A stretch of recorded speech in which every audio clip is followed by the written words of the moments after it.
Varicose veins are a manifestation of chronic venous disease. To better understand why varicose veins develop, we need to remember that veins are designed to drain blood back up to the heart. This is done thanks to main trunk of veins, which present side branches. Blood flow returns back up to the heart thanks to valves that push the blood back up only in one direction. When this valve don't work properly, some of the blood flow returns down, enter the side branches, and with time the venous pressure increases over these side branches and veins become enlarged and they may be visible under the skin surface. Some patients are more prone than others in developing varicose veins. These are mostly patients with a positive family history for varicose veins. Therefore, genetic is one of the main reasons why patients develop varicose veins. But there are other circumstances that are linked for the development of varicose veins, such as pregnancy, some profession that requires standing for a prolonged period of time. Some authors have suggested obesity as another risk factor for developing varicose veins, but also the normal aging of patients will lead to aging of the vein, weakening of the vein wall, and malfunction of the valve.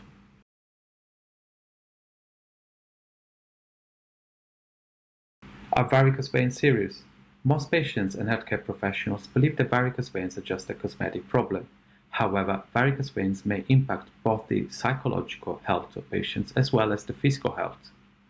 Most patients do refer that they stop attending some social event and they change the way they dress just because they are embarrassed of their varicose veins. Therefore, if varicose veins impact your psychological health, in my opinion, it is serious, as you change the way you live your life. From a physical health point of view, in the late stage, varicose veins may be linked to the development of skin damage and venous ulceration, which is a long healing process and has an impact on the quality of life of patients. Furthermore, some large varicose veins may be prone to bleeding, some other varicose veins may be developing clotting and inflammation, and in very rare circumstances, clots of varicose veins may travel up into the deep system and to the lungs and cause pulmonary embolism, which is a life-threatening condition.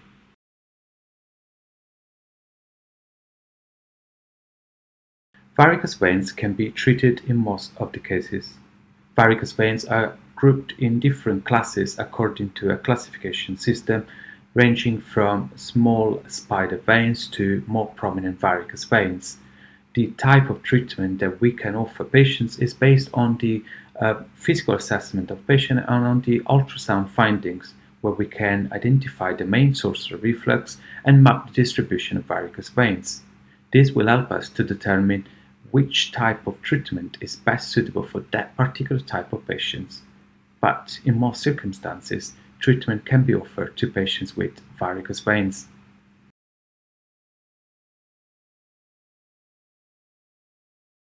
There are different types of treatment available for patients with varicose veins, ranging from conventional surgery, which involves stripping, ligation, phlebectomy, to endovenous ablation of varicose veins and trunk of veins, which is a minimally invasive type of procedure, and foam sclerotherapy injection and microsclerotherapy.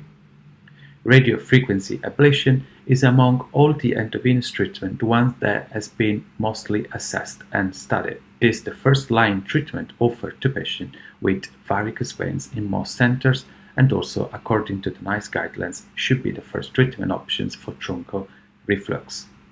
At the UK Vein Clinic, we do use radiofrequency ablation as a first treatment option for patients with truncal venous reflux and foam sclerotherapy to treat the remaining large varicose veins.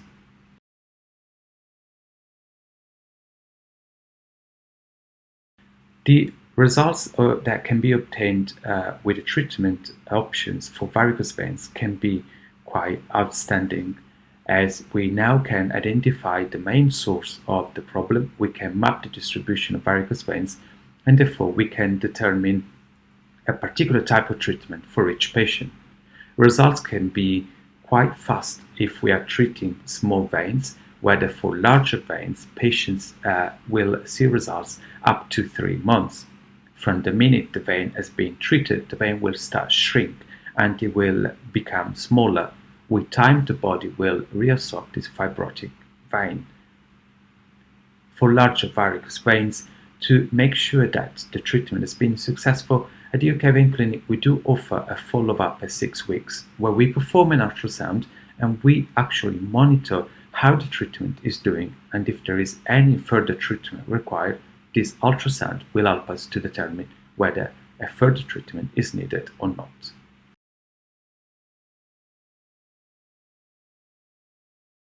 Can varicose veins recur? In some patients, varicose veins can recur, and this may be linked to several factors. One, for instance, is the neovascularization process where new little blood vessels will form. This is like a healing process of the body, and some patients are more prone to develop new blood vessels than others. Some other factors are linked to a treatment chosen for that particular type of patient. Perhaps the treatment wasn't the right treatment for that patient, or in other circumstances, the treatment did not fix the main source of the problem. Therefore, a source of venous reflux has been left over, and this with time will grow new blood vessels. Therefore, it is important, in order to minimize the recurrence of varicose veins, to identify all sources of venous reflux so that we can avoid the patient to return with varicose veins.